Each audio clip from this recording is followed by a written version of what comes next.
এবার ওই নবীর প্রশংসা করি যার উসিলায় আমরা আলহামদুলিল্লাহ বলার সুযোগ পেলাম। সুবহানাল্লাহ বলুন। আমি বড় ক্লান্ত, প্রায় 300 মাইল দূর থেকে আমি এসেছি, একটু বিশ্রামও বসার কোনো সুযোগ পাইনি। দাঁড়িয়ে বক্তব্য দেওয়ার অভ্যাস তো আমি নেই, কিন্তু আজকে হুজুর কেবলা আমাকে যখন বললেন, এই দাঁড়াটা আমার জীবনের ফার্স্ট আমি বক্তব্য শুরু করেছি। ওয়াজ করি প্রায় 25 বছর, কিন্তু দাঁড়ানোর ওয়াজ আজকে ফার্স্ট।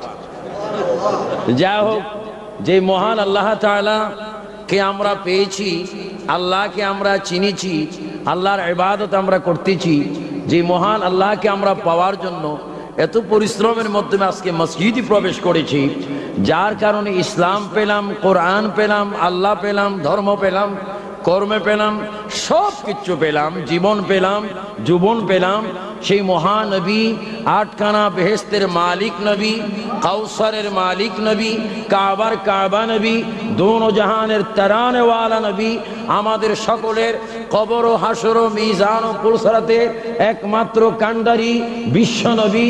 উচ্চস্বরে নামতে বলি মুহাম্মাদুর রাসূলুল্লাহ সাল্লাল্লাহু আলাইহি ওয়াসাল্লাম, আর শুকরিয়া দান উচ্চস্বরে বলুন আলহামদুলিল্লাহ। এবার ভাইদের কাছে আমি একটি সওয়ালের জবাব কামনা করতেছি, আমরা রসুল চাই কি চাই না? হাত তুলে বলুন, চাই কি চাই না? রসুলের জন্য আমরা জীবন দিতে চাই কিনা, জান দিতে চাই কিনা? কারণ রসুল হচ্ছেন আমাদের আশা, রসুল হচ্ছেন আমাদের ভরসা, রসুল হচ্ছেন আল্লাহ পাওয়ার ব্যবস্থা। রসুল আখিরাতে কবরের থেকে ইমানদার হয়ে উঠার একমাত্র ব্যবস্থা। সবাই বলেন মদিনাওয়ালা। আরো জোরে বলেন কি ওয়ালা? আমি এইমাত্র আমি দেখতে পেলাম লিফলেটে আমার বিষয় দেওয়া হয়েছে নবীর প্রেম ও কারবালা। জোরে বলুন নবীর প্রেম এবং কারবালা। নবীর প্রেম আমরা কি করব? আমাদের মধ্যে নবীর প্রেম দেখার মতো সেই যোগ্যতা, সেই দক্ষতা, সেই অবস্থা, সেই ব্যবস্থা আমাদের মধ্যে নেই। কারণ নবীজিকে একমাত্র ভালোবাসেন আল্লাহ। জোরে বলুন কে? যাকে স্বয়ং ভালোবাসেন আল্লাহ, তার প্রেমের কথা আমরা কি বলবো? আল্লাহ তাআলা সর্বপ্রথম আমার নবীকে ভালোবেসেছেন। ভালোবাসার কারণে আজকে জমিয়তুল ফালাহ জাতীয় মসজিদ প্রতিষ্ঠিত হয়েছে, কমিটি প্রতিষ্ঠিত হয়েছে, নামাজের রুকু সিজদা প্রতিষ্ঠিত হয়েছে, আইন কানুন প্রতিষ্ঠিত হয়েছে, শুধুমাত্র একটি কারণ। সেই কারণটির নাম হচ্ছে রাসূল পাকের ভালোবাসা।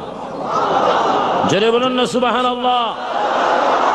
যে ভালোবাসার মধ্যে আল্লাহ পাওয়া যায়, যে ভালোবাসার মধ্যে জান্নাত পাওয়া যায়, এই জন্য নবীর প্রেম, নবীর প্রেম যারা নবীকে মহব্বত করেছেন, ইতিহাস, ইসলাম এবং সব কিছু এটি প্রমাণ হচ্ছে। যারা রসুলকে ভালোবেসেছেন তারাই ইহকাল ও পরকালের নাজাত পেয়েছেন। বিশেষ করে আপনারা জানেন, অবশ্যই সেখানেও গিয়েছেন, মক্কা শরীফ। আমি দেখেছি বাংলাদেশের স্বাধীন সোনার বাংলাদেশ, এই শাহজালালের দেশ থেকে, বেশিরভাগ এশিয়ার থেকে, আমার স্বাধীন সোনার বাংলাদেশ থেকে অনেক মানুষ মক্কা মদিনায় যান। এত সংখ্যক হাজি মক্কা মদিনায় যান, এটা এই দেশ হিসাবে, এই দেশ থেকে অনেক মানুষ হিসাবে অনেক মানুষ মক্কা মদিনায় জিয়ারতে যান। খানে কাবা প্রতিষ্ঠিত হচ্ছে বাক্কা শহরে। যারা বলেন কোন শহরে?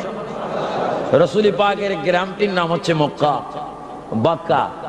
সেই গ্রামে আমরা দেখতে পাই, একদিকে পৃথিবীতে আসলো, জন্ম হলো ইসলামের চিরশত্রু আবু জেহেল। জোরে বলেন নাম কি? এবং আবার সেখানে পয়দা হলো, সেখানে আল্লাহ পাক পাঠাইলেন ইসলামের চিরবন্ধু সাইয়েদনা আবু বকর সিদ্দিক রাদিয়াল্লাহু তাআলা আনহু। একদিকে দেখি রহমতুল আলামিনের বাড়ি, অন্যদিকে দেখি আবু জেহেলের বাড়ি, অন্যদিকে দেখি আবু বকর সিদ্দিক রাদিয়াল্লাহু তাআলা আনহুর বাড়ি।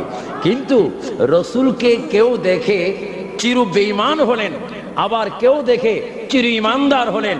এবার উচ্চস্বরে ডাক দিয়ে বলেন, হেদায়েতের মালিক কে? আরো জোরে বলেন কে? দেখেন পৃথিবীর, আমরা আজকে পৃথিবীতে চিহ্নিত যদি করি, ইসলামের বড় শত্রু হচ্ছে এজিদ আরো একটু পড়ে, এজিদ অনেক পড়ে, কিন্তু আবু জেহেল প্রথম আমার রসুলের বিরোধী করেছেন। ছোট্টবেলায় রসুলকে আদর করেছেন, যখনই তিনি তাওহীদ ও রিসালাতের বাণী ছড়াই দিচ্ছেন, পৌঁছাই দিচ্ছেন, অমানুষের হৃদয় যখন নূরের বাতি জ্বালাই দিচ্ছেন, তখনই আবু জেহেল আমার রসুল পাকের বিরোধী করা শুরু করলো। আপনারা বলেন, রসুল পাককে কেউ দেখে ইমানদার হলেন, আবার কেউ দেখে বেঈমান হলেন, তাহলে আপনারা বোঝেন আল্লাহ পাইতে হলে, আল্লাহর খাঁটি বান্দা হতে হলে, তাহলে আমরা রসুলের গোলামি করতে হবে কি হবে না? আরো জোরে বলা হবে কি হবে না? এখানে বড় আশ্চর্যের বিষয়, এখানে একটা প্রেম রয়েছে, একটা মুখ কথা রয়েছে। সেই কথাটুকু হচ্ছে, রসুলকে কেউ দেখে জাহান্নামী, আবার কেউ দেখে জান্নাত। এর মধ্যে কি কারণ? নবী একজন, আল্লাহর প্রিয় রসুল একজন, কিন্তু একই ব্যক্তিকে কেউ দেখে জাহান্নামী, আবার একই ব্যক্তিকে কেউ দেখে জান্নাত। তাহলে প্রমাণ হচ্ছে ইসলাম বুঝতে হলে, ইসলামকে মানতে হলে, ইসলামকে গ্রহণ করতে হলে, কোরআনের আইন প্রতিষ্ঠিত করতে হলে, কোরআনের আইন চালু করতে হলে, কোরআন মানার আগে, ইসলাম বুঝার আগে, কলমা শরীফ পড়ার আগে আপনাকে চিহ্নিত করতে হবে, আপনার অন্তর পানাফির রসুল হয়ে যেতে হবে মদিনাওয়ালার কদমের মধ্যে। চিৎকার দিয়ে বলেন সুবহানাল্লাহ।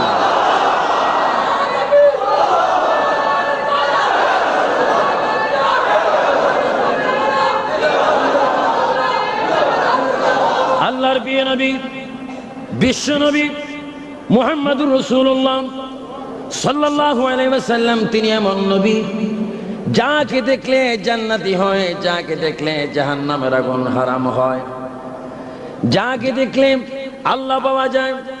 অবিকল নবীকে দেখে আবু বকর সিদ্দিক রাদিয়াল্লাহু তাআলা আনহু এখনো নবীর পাশে ঘুমাচ্ছেন, আবু জেহেল জাহান্নামের মধ্যে আযাবের মধ্যে পড়ে আছেন। তাহলে বোঝা গেল আমার নবী এমন একজন নবী, নবীকে যারা মানার মতো মানবে তারা সাহাবায়ে কেরাম হবে, আর যারা মানার মতো মানবে না তারা কাফের হবে।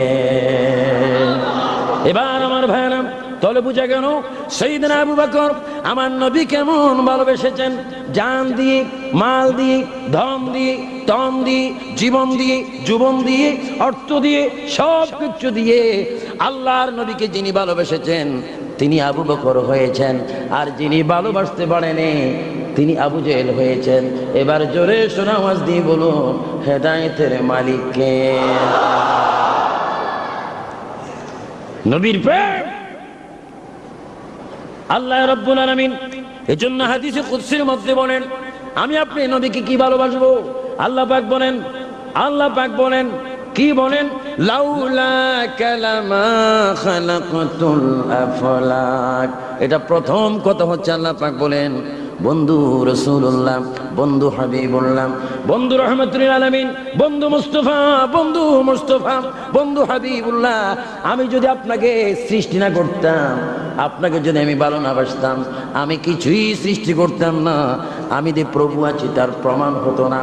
আপনার কারণে আপনাকে সৃষ্টি করে আমি আল্লাহর অস্তিত্বকে আমি প্রচার করলাম। জোরে বলুন সুবহানাল্লাহ। এজন্য আহলে সুন্নাতুল জামাতের আকীদা, রাসূল প্রেমিকদের আকীদা, নবীর প্রেম আল্লাহ প্রাপ্তির পূর্ব শর্ত। নবীর প্রেমে হচ্ছে আল্লাহ প্রাপ্তির পূর্ব শর্ত। সুবহানাল্লাহ, সুবহানাল্লাহ। আমাদের হৃদয়ের মধ্যে নবীর ভালোবাসা চাই কি চাই না? রাসূল আমাদের কাছে এখনো আছে কিনা? আমাদেরকে দেখে কিনা? আমাদের নাম জানে কিনা? আমাদের মান নাম জানে কিনা? আমরা কোথায় আছি তার ঠিকানাও জানে কিনা? রাসূল পাককে ক্ষমতা দিয়েছেন কে? আল্লাহ। দেখুন নবীর প্রেম দেখেন। আমি ওনার মাজার জিয়ারত করেছি। তিনি হচ্ছেন রাসূল পাকের প্রেমিক, যিনি হচ্ছেন হযরত ওয়াইস করণী রাদিয়াল্লাহু তাআলা। আমি তার জিয়ারত করেছি। আপনাদের দোয়া প্রায় 70 হতে 80 হাজার নবী রাসূলদের জিয়ারত আল্লাহ পাক আমাকে করাইছেন। ফিলিস্তিন ইসরাইল যখন আমরা জিয়ারতে গেলাম বাইতুল মুকাদ্দাস, অনেক নবী রাসূল, অনেক শুহাদায়ে কেরাম, অনেক ওলি, অনেক গাউস, অনেক কুতুব জিয়ারত করেছি। বিশেষ করে হযরত ওয়াইস করনী রাদিয়াল্লাহু তাআলা, তিনি ওনার জীবনে এক ওয়াক্ত নামাজ রাসূল পাকের পিছে পড়েননি এবং রাসূলকে তিনি দেখেননি। রাসূলের কোন মজলিসে তিনি ছিলেন না, অথচ তিনি যা পেলেন কেউ তা পেলেন না। সুবহানাল্লাহ বলেন, কথাগুলো বুঝবেন। রাসূলকে কেউ যদি প্রকাশ্য ভালোবাসে সেটাও রাসূল জানে, সেটাও রাসূল দেখে, তার খবরও রাসূল রাখে। গোপনে গোপনে চুপে চুপে পাহাড়ের গুহায় কেউ যদি রাসূলকে ভালোবাসে, পাতালও যদি কেউ রাসূলকে ভালোবাসে, আমার রাসূল বলেন ওপেন যারা আমাকে ভালোবাসে তাদের চাইতে আমি বেশি, যারা আমাকে গোপনে ভালোবাসে তাদের কাছে আমি বেশি হাজির থাকি। চলে বলুন সুবহানাল্লাহ।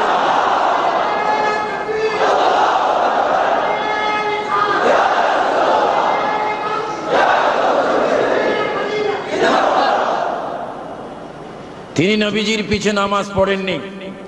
নবীজির পিছে নামাজ পড়তে কার ইচ্ছা না হয়? যিনি হচ্ছেন নামাজ এনেছেন, যিনি নামাজ এনেছেন, যিনি নামাজ পড়েছেন, নয় নয়, যিনি নামাজ পড়িয়েছেন, যিনি নামাজ পড়ার জন্য বলেছেন, যিনি নামাজকে বলেছেন আস-সালাতু মিফতাহুল জান্নাহ, আমি নামাজ এনেছি, এই নামাজ যদি তোমরা পড়ো, দুনিয়ার ফিল্ডে যদি তোমরা নামাজ কায়েম করো, দুনিয়ার মধ্যে যদি তোমরা নামাজ পড়ো, আমি রাসূল গ্যারান্টি দিলাম, চ্যালেঞ্জ দিলাম, এই নামাজ আল্লাহর ইবাদত, আমার মহব্বতে যদি নামাজ পড়তে পারো, এই নামাজ হবে তোমার জন্য আটখানা বেহেশতের দরজা খোলার চাবি। জোরে বলুন সুবহানাল্লাহ। আমরা বেহেশতের চাবি চাই কি চাই না? আওয়াজ দিয়ে বলুন, চাই কি চাই না? বেহেশতের দরজা খোলার চাবির নাম কি? আরো জোরে বলুন কি? আমরা নামাজ পড়ার অভ্যাস আছে কিনা? কি সপ্তাহে কয়দিন জাতীয় জমিয়তুল ফালাহ জাতীয় মসজিদে যাব? হুজুর কিবলা আল্লামা জালালউদ্দিন আল কাদের সাহেব কত সুন্দর খুতবা দেন, কত সুন্দর নূরানি চেহারা, ওনার পিছে গিয়ে আমরা নামাজ পড়বো। অনেকে 10, 20, 30 মাইল থেকে অনেক দূর থেকে আসেন আমার চাঁদপুর। অনেকে বলে হুজুর চট্টগ্রাম গেলে জমিয়তুল ফালাহ মসজিদে নামাজ পড়ি, হুজুরের খুতবা কত সুন্দর, তাকরীর কত সুন্দর। অনেকে আসেন এক সপ্তাহ জুমা পড়ার জন্য, তাও পড়েন মাত্র 2 রাকাত। এত কষ্ট করলেন 2 রাকাতের জন্য। নামাজটা খতিবে আজম সালাম ফিরাইতে দেরি হয়, যেন বিশ্বযুদ্ধ লাগে যায় মসজিদের মধ্যে, কে কার আগে বাইর হবে। আপনারা পরিপূর্ণ নামাজ চান কি চান না? আরো জোরে বলেন, পরিপূর্ণ নামাজ চান কিনা? নামাজের পরে সালাতু সালাম পড়ে গেলে আরো লাভ আছে কিনা? আমরা কি লোকসান চাই না লাভ চাই? জোরে বলেন কি চাই? কে কে লোকসান চান হাত তোলেন। 2-3টা হাত উঠছে। আমরা লোকসান চাই, আমরা লাভ চাই। নামাজ পড়বেন। কি ভাইরা, কি বলতেছিলাম? রাসূল নামাজ এনেছেন। আজকে যারা নামাজ করেন, নামাজ পড়েন, কেরাত কত লম্বা, যেন আকাশের দরজা খুলে গেছে, এত কত সুন্দর কেরাত, কিন্তু নামাজ পড়ে, নামাজ যিনি এনেছেন তাকে স্বীকার করে না। আমাদের দেশে একটি কথা আছে, বাংলাদেশে একটি কথা আছে, যে যার নুন খায় তার, কিন্তু এরা নামাজ পড়ে কিন্তু রাসূল মানে না।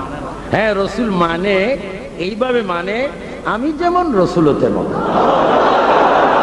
নাউজুবিল্লাহর আওয়াজ এত ঠান্ডা, আরো জোরে নাউজুবিল্লাহ। রাসূল কি আমাদের মতো হতে পারে? আমরা কি নবীর মতো হতে পারি? নবী তো কোনো সাইড আমাদের মতো না, আমরাও কোনো দিক নবীর মতো না। এই যে আমাদের পসিনা বাইর হচ্ছে, গাম বাইর হচ্ছে, পুরো দুর্গন্ধ, এগুলো দুর্গন্ধ, কিন্তু আমার রাসূলের পসিনা মেশক আম্বর চাইতে বেশি খুশবু। সুবহানাল্লাহ, সুবহান। যার পসিনা মেশক আম্বর চাইতে খুশবু, তিনি কেমন নবী? গভীর মনোযোগ। রাসূল খোরাক নিয়ে এসেছেন মসজিদের খোরাকের নাম সালাত, নামাজ। তিনি নামাজ নিয়ে এসেছেন, নামাজ দিয়েছেন, নামাজ পড়েছেন, নামাজ পড়িয়েছেন। আল্লাহর প্রিয় নবী মুহাম্মদ রাসূলুল্লাহ সাল্লাল্লাহু আলাইহি ওয়াসাল্লাম আমাদের কাছে নামাজ নিয়ে এসেছেন। সাইয়্যিদনা আবু বকর সিদ্দিক রাদিয়াল্লাহু তাআলা নামাজ গ্রহণ করেছেন। সাইয়্যিদনা ওমর আল ফারুক, সাইয়্যিদনা উসমান গনি যিন্নুরাইন, সাইয়্যিদনা আলী, সাহাবায়ে কেরাম নামাজ পড়েছেন। এজন্য আমরা সাহাবায়ে কেরামের অনুসারী। রাসূল বলেছেন, মা আনা আলাইহি ওয়া সাহাবী, তোমরা যদি ফলো করতে চাও, তোমরা যদি দিক নির্দেশন নিতে চাও, আমি এবং আমার সাহাবায়ে কেরামকে তোমরা ফলো করো।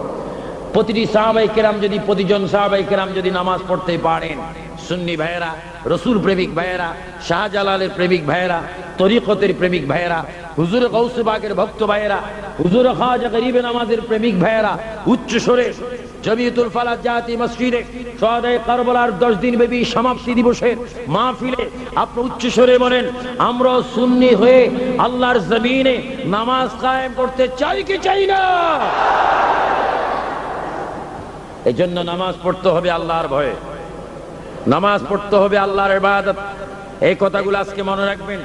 1 নম্বরে আল্লাহর ইবাদত, 2 নবীর মুহাব্বত, 3 কি মা বাবার খেদমত, 4 ওলি আল্লাহর দরবারের আদব। এগুলা মনে রাখবেন। আমার দেশে এখন ওলি আল্লাহর দরবারের খুব আদব শুরু হয়েছে, বোম মেরে মেরে। নাউজুবিল্লাহ বলেন, নাউজুবিল্লাহ। আমরা কি বোমাবাজিকে সমর্থন করি? ওলি আল্লাহর দরবারের বেয়াদবি সমর্থন করি? যারা বোমাবাজি করে তাদের সঠিকভাবে শাস্তি হোক, এটা আমরা চাই কিনা? 2 হাত তুলে বলুন, চাই কিনা? ইসলাম কি অশান্তি চায়? ইসলাম কি বোমাবাজি চায়? ইসলাম কি হত্যা চায়? ইসলাম কি নির্যাতন চায়? ইসলাম সত্য চাই কি চাই না? ইসলামিক আন্দোলন চাই কি চাই না? রাসূলের আদর্শ চাই কি চাই না? ফাঁকে আমি এই কথাটা বললাম, বড় দুঃখের বিষয়। আজকে আমার এই স্বাধীন সোনার বাংলাদেশে আউলিয়া কেরামের প্রতি জুলুম শুরু হয়ে গেছে। এগুলো জুলুম শুরু হয়নি, কিয়ামতের আলামত শুরু হয়ে গেছে। আমার ভাইয়েরা, এই দেশ ওলি আল্লাহর দেশ। আরো জোরে বলেন, এই দেশ কার দেশ? এই দেশ ওলি আল্লাহর দেশ। এটা কি আপনারা জানেন না? বিগত সরকার আর বর্তমান সরকার, যত সব সরকার বলেন, সব সরকার বিপদে পড়লে একটা গান বেতারের রেডিওর মধ্যে আমরা শুনতে পাই। যখন তুফান হয়, সাইক্লোন হয়, মেঘ হয়, ভূমিকম্প হয়, তখন আমরা রেডিও থেকে গান শুনতে পাই, শাহজালালের বাংলাদেশ, শাহফরানের বাংলাদেশ, ওলি আল্লাহর বাংলাদেশ। রহম করো আল্লাহ, জোরে বলো, কি করো আল্লাহ? আর তুফান যখন শেষ, বলে আমার বাংলাদেশ। এই জন্য ভাইরা, এ ওলি আল্লাহর দেশে, ওলি আল্লাহর শাহজালালের দেশে হুসাইনের আদর্শ আবারও গর্জে উঠুক, এটা আমরা চাই কি চাই না? আমিন বলেন, আমিন।